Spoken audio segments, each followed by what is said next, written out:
내 친구 주몽 Archer's Quest 린다 수박 Chapter 12 호랑이의 가자.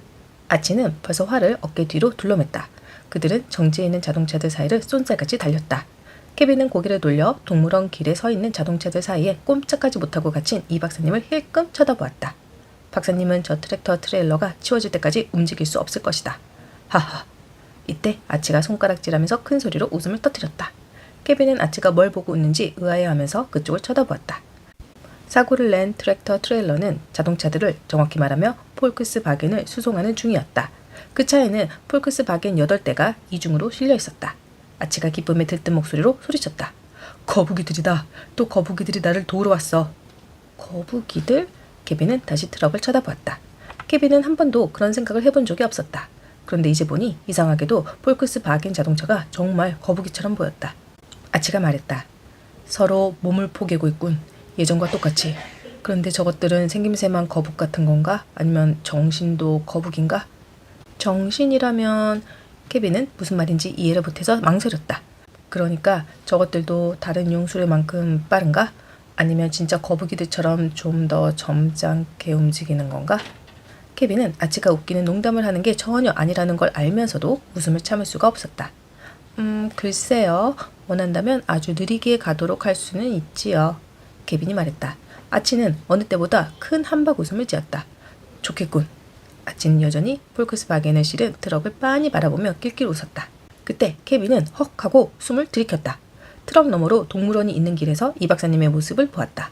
박사님은 자동차에서 나와서 그들을 똑바로 쳐다보며 고속도로를 건너고 있었다. 아치! 빨리요! 서둘러야 해요! 저 앞에 대학교 정문을 나타내는 기둥들이 있었고 기둥들 너머에 청동 호랑이상이 있었다. 도로를 쿵쿵거리며 달리는 동안 케빈은 마음속으로 다짐했다. 만일 이 방법조차 효력이 없다면, 그래서 박사님에게 붙잡힌다면 나는 더 이상 도망치지 않을 거야. 박사님에게 자초지종을 말씀드리고 부모님께도 말씀드려야지. 모두 말할 거야. 어떻게든 그분들이 나를 믿게 만들 거야. 이젠 더 이상 나 혼자서는 어떻게 할 수가 없어. 그때 아치가 호랑이상 몇 미터 앞에서 걸음을 늦추었다. 그는 화살통 안에 손을 넣어서 무언가를 꺼냈다. 몹시 긴박한 순간이었지만 그래도 고개를 숙여 재빨리 인사를 했다. 아치는 케빈에게 손을 내밀었다. 아치가 말했다. 나를 도와준 데에 대한 감사의 표시다. 그것은 부러진 화살 2토막이었다. 바로 아치가 호랑이 우리에 들어갈 때 썼던 그 화살이었다. 케빈은 그 화살을 받고 고개를 숙여 답례했다. 비록 부러진 화살이긴 하지만 아치가 자신의 화살을 누군가에게 준다는 것이 어떤 의미인지 케빈은 잘 알고 있었다. 고마워요, 아치. 케빈이 말했다. 하지만 고맙다는 인사만으로는 너무 부족한 것 같았다. 케빈은 더듬더듬 말했다. 저는 언젠가는 이 선물에 어울리는 훌륭한 사람이 되고 싶어요. 아치가 말했다. 아니다, 친구. 이미 너는 그 선물을 받을 만한 자격이 있는 사람이다. 그렇지 않았다면 난 내게 그 화살을 주지 않았을 거야. 어쨌든 그 희망만은 계속 간직하도록 해라. 케빈은 진지하게 고개를 끄덕였다. 그리고 부러진 화살 토막들을 윗돌이 호주머니 속에 넣었다. 케빈은 힐끗 뒤를 돌아보았다. 이 박사님이 대학교 정문을 향해 걸어오고 있었다. 뛰지는 않았지만 아마 연세가 많아서 오래 달리지는 못하는 것 같다. 아주 빠른 속도로 걷고 있었다. 아치는 동상을 살펴보았다. 그것은 호랑이상과 똑같은 금속으로 만든 받침대 위에 세워져 있었는데 그 받침대는 납작한 돌들을 시멘트로 이겨 바른 단 위에 있었다. 아치는 손을 뻗어서 호랑이상의 매끄러운 다리 하나를 어루만졌다. 순간 케빈은 얼굴을 찡그리며 머리를 살짝 젖혔다. 이상하게 웅웅 소리가 사방에서 울려 퍼졌다. 아니야, 달라. 소리가 들리는 게 아니야. 몸으로 전해진 거야. 이건 소리가 아니야. 공기가 떨리는 것 같은 느낌이야. 아치가 케빈에게 고개를 돌렸다. 아치의 눈은 반짝이고 있었다. 너도 느끼지? 아치가 속삭였다. 이게 마법이야. 내가 떠날 시간이 되었구나. 아치는 다시 케빈에게 절을 했다. 그런 다음 훌쩍 돌단으로 뛰어 올라갔다. 잘 있어, 어린 친구. 케빈은 무슨 말이든 하려고 했지만 아무 말도 입 밖으로 나오지 않았다. 어떻게 하지? 아치는 진심으로 이게 효력이 있을 거라고 믿고 있어. 이 박사님이 거의 중문 기둥까지 왔다. 아치는 호랑이 등의 한쪽 다리를 걸쳤다. 그리고 말을 타듯이 올라타 한 손을 들어 인사를 했다. 그 다음 이랴 하고 큰 소리로 외쳤다. 아무 일도 일어나지 않았다. 연기구름도 번갯불도 마법 가루도 없었다. 그 짧은 순간 동안 케빈은 세상에서 제일 가는 바보가 된 기분으로 호랑이상 등에 앉아있는 남자를 빤히 쳐다보았다. 그래도 혹시나 하는 기대에 차서. 그런데 도대체 뭘 기대하는 걸까? 아치가 뿅 하고 사라지는 것을? 하지만 마치 번개를 동반한 폭풍이 몰아치기 직전의 대기처럼 윙윙거리고 붕붕거리며 뭔가 떨리는 느낌이 점점 커졌다. 케빈이 꿈을 꾸는 게 아니었다. 아치가 다시 허리를 꼿꼿이 세웠다. 어린 친구, 이 마법은 아주 강력해. 하지만 무언가가 빠졌어. 아주 사소한 것 하나가. 분명해. 뭔가 빠졌다고? 두 사람 모두 얼이 빠졌다는 거 분명해. 하지만 단지 그뿐인걸. 이 박사님이 이제 정문 기둥을 지나고 있었다. 아치가 소리쳤다. 생각을 해봐. 여기까지 나를 이끈 건 바로 너였어. 너는 청동기 호랑이를 생각해낼 만큼 뛰어난 지혜를 갖고 있어. 하지만 케빈의 머리가 지금보다 더 멍했던 적은 한 번도 없었다. 어떤 방법도 떠오르지 않았고 머릿속에서는 아무 생각도 나지 않았다. 그들은 성공의 문턱까지 왔다. 케빈은 그걸 느낄 수 있었다. 그런데 이제 마지막 순간에 그걸 실패하려는 것이다. 그리고 이 박사님과 마주쳐야만 했다.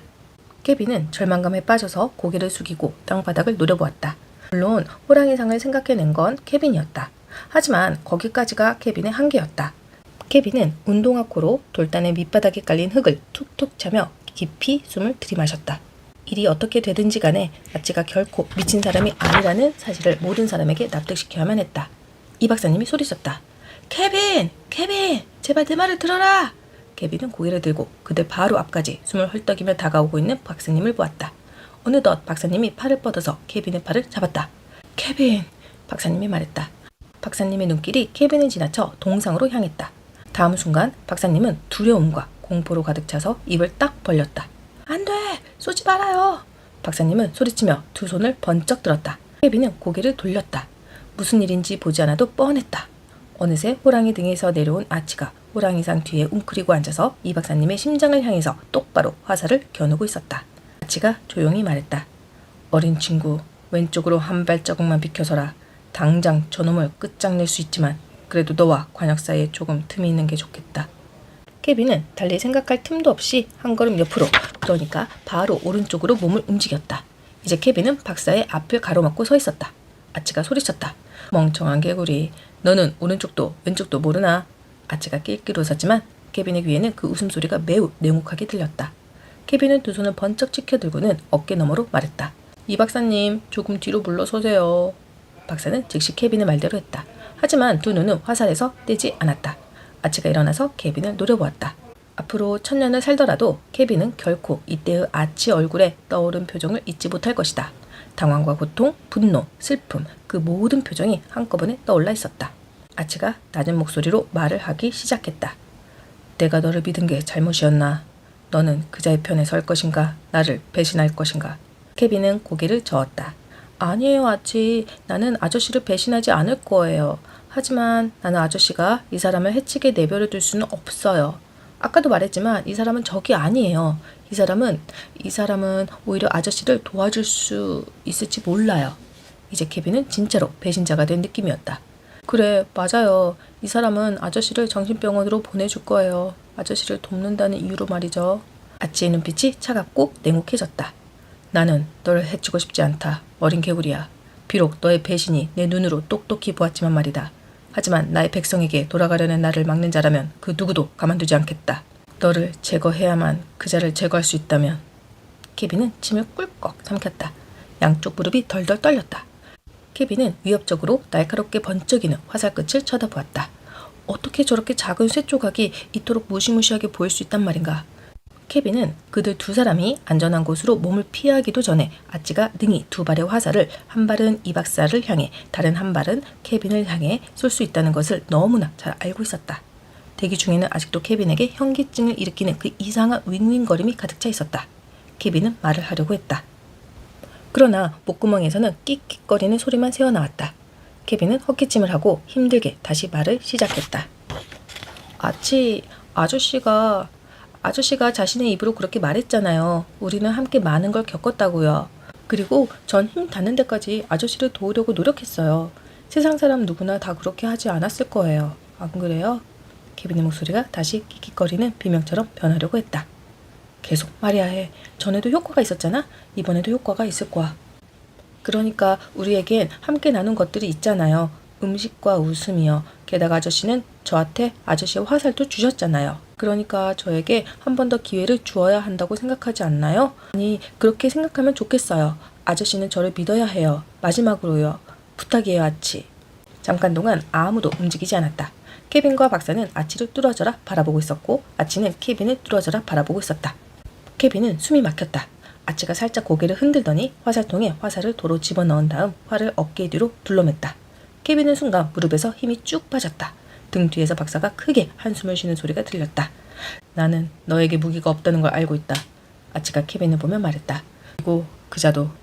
아치는 이 박사님을 힐끗 쳐다보았다. 무기가 없다. 그것은 당분간 내 목숨이 위험하지 않다는 뜻이기도 하다. 아치가 동상 뒤에서 걸어 나왔다. 너는 분명히 방금 전까지 이 남자로부터 도망치려 했었다. 그런데 지금은 왜 이자를 보호하려고 하는지 나는 이해할 수가 없다. 하지만 네가 사는 세상에는 내가 이해할 수 없는 것들이 많다. 너는 반드시 나를 이해시켜야 한다. 이 박사님이 앞으로 두세 발자국 걸어 나왔다. 박사님은 죽을 뻔한 충격에서 재빨리 회복한 것처럼 보였다. 박사님이 기운차게 말했다. 좋습니다. 우리가 마침내 같은 생각을 하게 되니 기쁘군요. 자, 내 자동차로 되돌아가서 박물관으로 돌아간 다음에 그곳에서 출발하도록 하죠. 어떻습니까? 끔찍해. 정말 끔찍한 생각이야. 케빈은 자신이 지금 아치에게 하듯이 평생 누군가를 이렇게 속일 수 있다는 생각은 한 번도 한 적이 없었다. 오늘 들어 두 번째로 케빈은 엉엉 소리내어 울고 싶어졌다. 그리고 완벽한 패배감이 온몸을 엄습했다.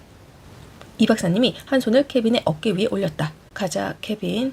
케빈은 이 박사님의 손을 떨쳐내고 싶은 충동을 꾹 참았다. 이 박사님, 저에게 잠깐 시간을 주실래요? 잠깐만요. 제가 해야 할 일이... 그게 뭐지? 이 박사님이 퉁명스럽게 말을 잘랐다.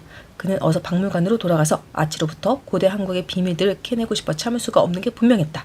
동시에 위험하기 짝이 없는 활을 들고 있는 저 정신병자에게서 세상 사람들을 구하고 싶어하는 게 분명했다.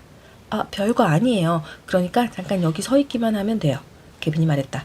케빈은 마음을 가라앉히고 힘을 모아야만 했다. 그것도 빨리. 이 박사님이 그들을 신문할 때 목에서 꺽꺽 소리를 내거나 무릎에서 힘이 빠져서는 안 될 것이다. 아치를 도울 방법을 생각해내려면 우선 케빈 자신의 머리가 맑아져야 했다. 안절부절 못하는 박사를 무시하고 케빈은 숨을 깊이 들어마시며 두 눈을 감았다.